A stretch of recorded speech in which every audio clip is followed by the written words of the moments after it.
Hello everybody, and welcome back to another video. My name is Chris Hall, and today we are going to talk about the very cool Heretic Colossus, an automatic full-size out-the-front knife made in America, made of full titanium and magna cut. What a beauty.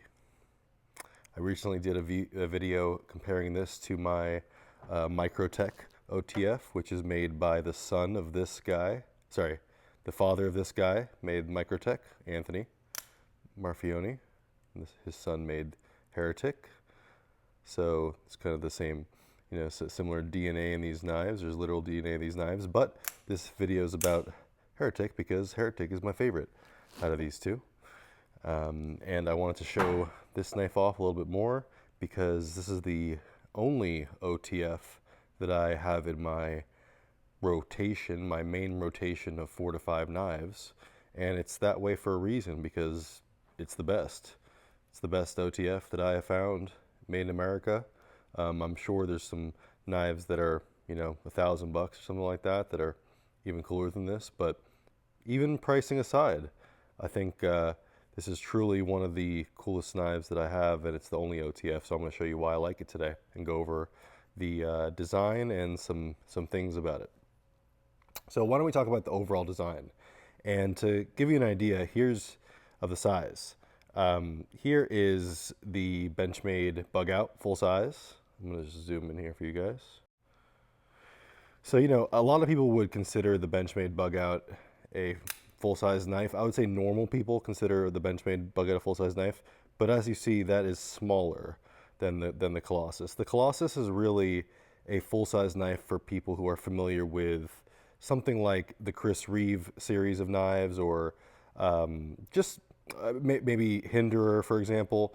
A Hinderer XM18 or is about the same size as this knife, and as well as the Chris Reeve and Cosi here is about the same size.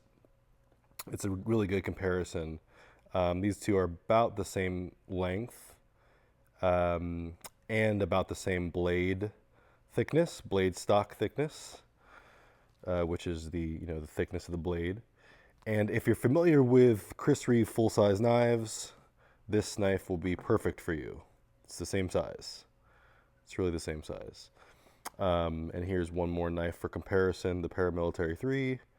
Just going to get some more light on this here. There's the Paramilitary 3 for you. And as you see, that is also a smaller knife than these two. Okay, these two are about the same, whereas the Paramilitary 3 would be smaller. The PM2 is about the same size, I believe. Let's check that out. Yeah. So if you like the PM2 size, the Chris Reeve large sizes and the Heretic Colossus here are the same length. All three of these are about the same length, right? All right, so let's put these away for now. We will talk about those later. Today we're talking about the Heretic, though. That is the Chris Reeve and Cosi with the Insingo blade, by the way. So overall, the size is, a large size knife. This knife is made in America. And one of the reasons why I love this knife is because of the overall fit, finish, feel, design is very tight. It's very unique, and it's executed very well. The design is really cool overall. It's very unique. You don't see many other knives with these materials used, with this type of inlay, with this type of button, and especially with this type of feel. This knife is a monolithic type of design. It is actually made of two parts, of course, but it's put together in a way that it makes it feel and seem like one piece, right? You can see the seam there is where it's divided, and you can see it has 1, 2, 3, 4, 5, 6 screws. Those screws are all Torx. They're very small Torx, are they? Yeah, very small Torx. I have not taken this knife apart. I think most of these knives, these OTFs, are designed to be run dry, meaning you don't lube them up. You don't drop any liquid inside. But you can use compressed air to clean these out really well. That's the most effective way to clean these out. Of course, overall the knife goes in and out with this button. That's how it functions. And if it hits something on the way out, this knife derails, um, and then you can reset it. I'll show you what that looks like. Right, hit that, derails. What do? You just pull the knife out until it kind of clicks there. Now you're good to go. Very easy. So so the steel on this blade, sorry, the handle on this blade is made of titanium, and the steel on this blade is made of MagnaCut. And MagnaCut, as you guys probably know, is the latest and greatest in powdered metallurgy from Crucible. Crucible is a New York-based steel company that has really transformed the knife industry, starting with S35 VN. Then Chris Reeve helped make S45 VN. They make dozens and dozens of different steels, and honestly, without them, the knife industry would not be in the same place. Basically, MagnaCut is the latest and greatest. It's basically equivalent to 20 CV, but it is stainless. So they basically have the absolute best steel available, overall most well-rounded steel available in this knife, which is great.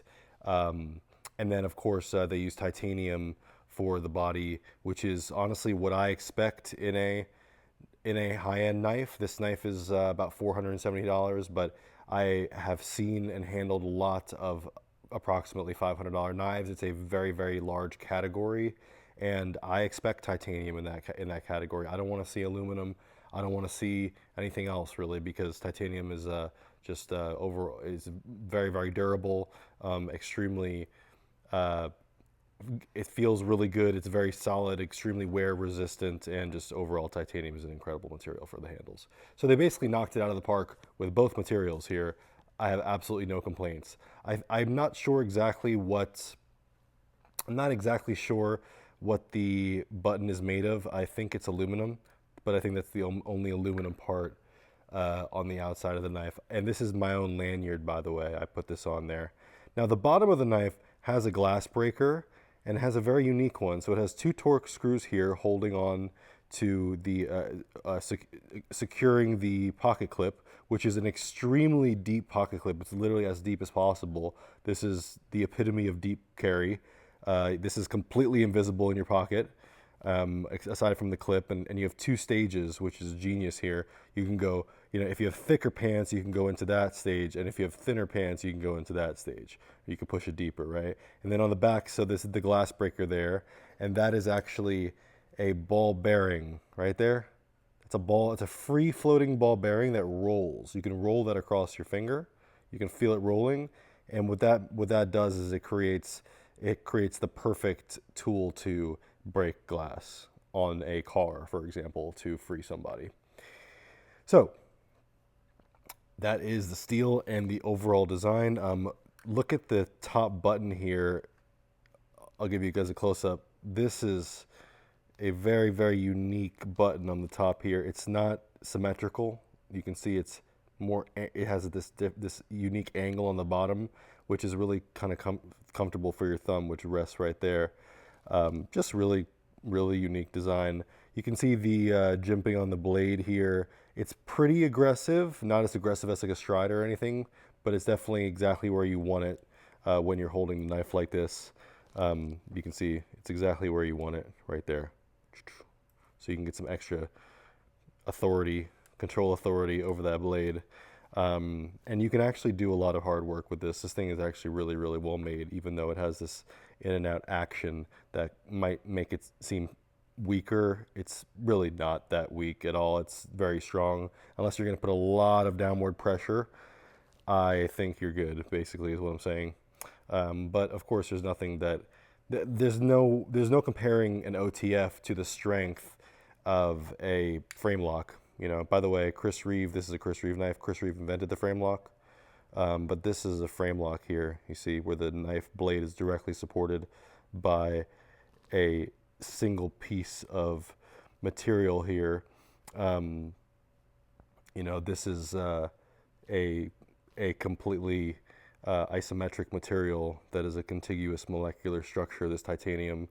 So it's extremely strong from bottom to top, being just two pieces and having the frame completely be the lock and having the handle be the lock. There's no beating that when you, because this is, you need multiple parts in here to create a locking function versus where you just have two parts there that are just held together by the hardware, right?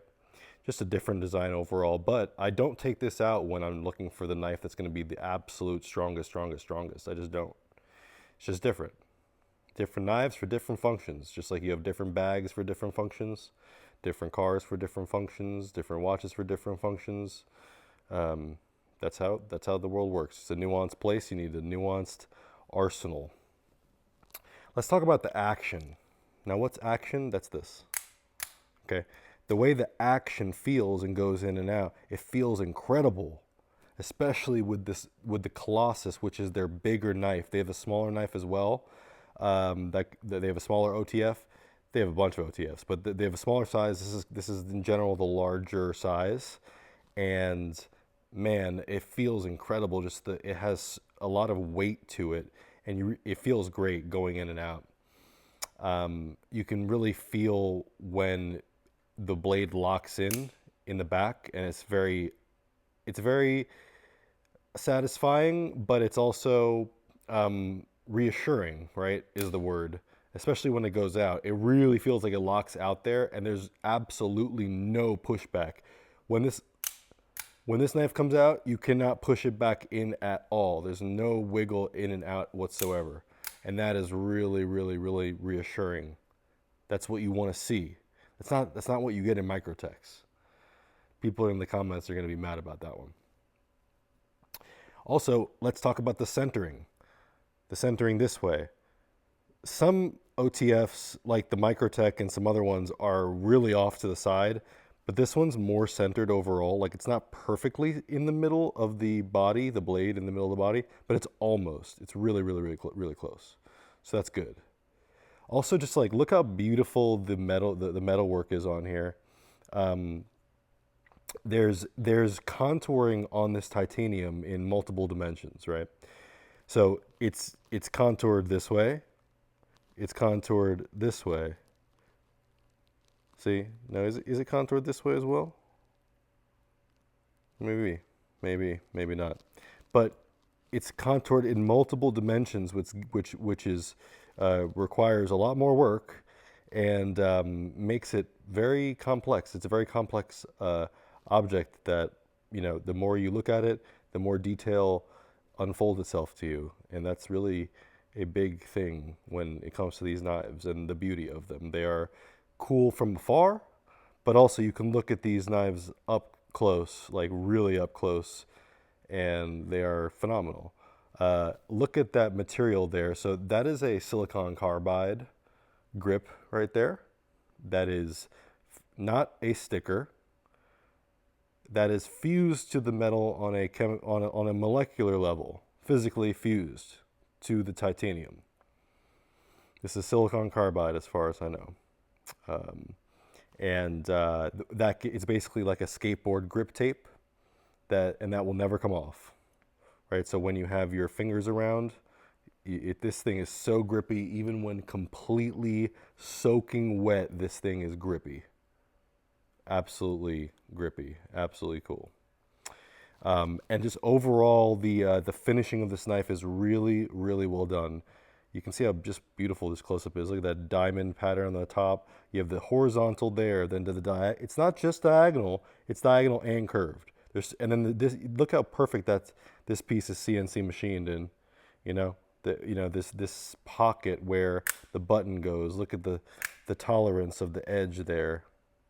Right? This is really precision stuff.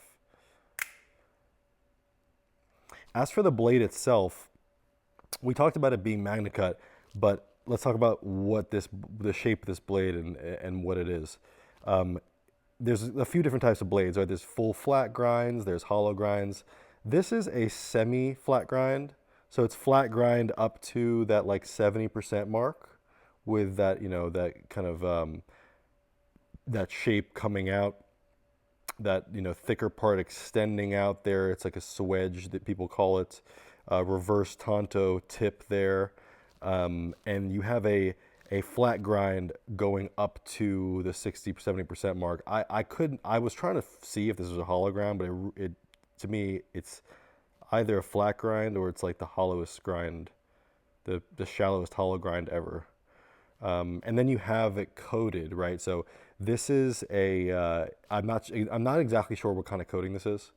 I think it's a DLC, diamond-like carbide coating, which is a coating that is not in the material, it's on the material. If it's anodized or PVD, that's different. It's that's physical vapor disposition. That's more bonded to the metal on a molecular level and on a chemical level. The DLC coatings are more on top. Either way, whatever they did on this is really, really holding up well. I did not clean this knife or anything, and I use it a lot. Okay, I wanted to show you what it really looks like here. And they have that false edge on the top as well. This edge here, it's false edge, and it's really cool how they did the coating on that, just that part, right? Super, super cool, that detail. Look, they coated the inside of that little pocket. You know, that's incredible. That's incredible detail. You can see CPM Magna Cut right there. On the other side, nothing. In the jimping, it's it looks like it has the black coating inside there, and there's no coating on the top, and then there's there's coating on the end there. Hard to see. It's worn out, but it's worn out from stabbing into wood over and over again. These coatings do wear out over time. They just when you put wear on the surface, they wear out. And then I also love these, these little cutouts here. Just really, really well done. Beautiful machining. I mean, look at the detail. Look at that little ledge right there. You see that? See that little ledge right there? Look how uniform those little ledges are. See those? Incredible. On both sides. And it's not symmetrical. They're all different. See, there's 3 there, 4 there. 1, 2, 3, 4, 5 there. 4 there. You know, the shape of this too is not a symmetrical thing. The whole knife is not symmetrical. See, it's a little thicker up there. Thinner over here, offset to the right. The pocket clip makes it nice and symmetrical when it's in your pocket. That's the only thing that's symmetrical. Right? But the way that the screws are not symmetrical either. Then the blade has this complex design as well. I think the blade is honestly the weakest. It's like the weaker part between the blade and the body is the blade design, because the body's just so freaking cool. Versus a knife like the Chris Reeve Inkosi with the Insingo blade. The Insingo blade is so beautiful and so well done, and there's so much detail in it that it actually is balanced in the cool factor versus the handle, because the handle is a little bit more basic than the Heretic, in my opinion, the Chris Reeve. Because Chris Reeve is just, more conservative design. It's just more conservative in the design, This is a little bit more, could be in a John Wick movie, super grippy, even when wet, nice black coating, that reverse tanto shape that makes this very, very strong for stabbing. This is a very, very stout blade that's very strong, has a good stock to it. These higher end knives too, you get more blade stock when you go with a more expensive knife. You usually just get more metal overall, versus like the Benchmade bug out. I mean, not that it's supposed to be thick, but the bug out, like look at you can see the blade stock is about half the thickness. Spyderco does a pretty good job, you see? Spyderco does a good job. They're almost as thick as the Heretic there, although the Spyderco has a distal taper, which means it tapers all the way out from the start there directly. It tapers all the way to the end, where this is like straight on, and then it flares out a little bit at the end. That's to give the point strength, just like a tanto. Like I really said, like reverse tanto, like I really meant it. There's like a real reverse tanto, where it's not just cut down that dimension to make it tanto-like. It's tanto-like that way as well. And I think that, let's see, the Hinderer knives do this as well. Their Sponto blade goes out like that. It's a spear point Tonto mix. So maybe that you could say is a little bit inspired by that at the end, you know, that shape. They use the same shape. So that is the Heretic Colossus. Let me show, oh, I forgot the top. You can see that on the top here, every single knife is engraved with its own serial number. This one is 01322. Made in the USA. Not sure what state it's made in. I'm going to have to look that up. But in terms of the quality of the engraving, I am really happy with it. I wish, I mean, I don't know. I mean, I wish it was like, you know, laser like etched, but that would probably add like $60 to the cost of the knife, literally. Look at the detail on the top though, if you just go from beginning to end here. See, you know, these beautiful indents, that laser etching, custom number, you know, that custom that cutout that's just perfectly milled into the titanium there, with that beautiful button that's so non-symmetrical and interesting. The blade with the jimping and the different coatings going from the polished steel to the black coating to the polished steel again. Great edge on that. They put a really, really nice edge. And that super, super solid titanium blade with that insane action. Great lockup. This knife requires some strength to actuate. Same for the faint of heart. Your kid or your girlfriend might not be able to open this knife, and that might be a good thing. Because if you can't open it, it also means that they can't close it probably. It requires basically the same amount of force. You need some decent hand strength to open this thing.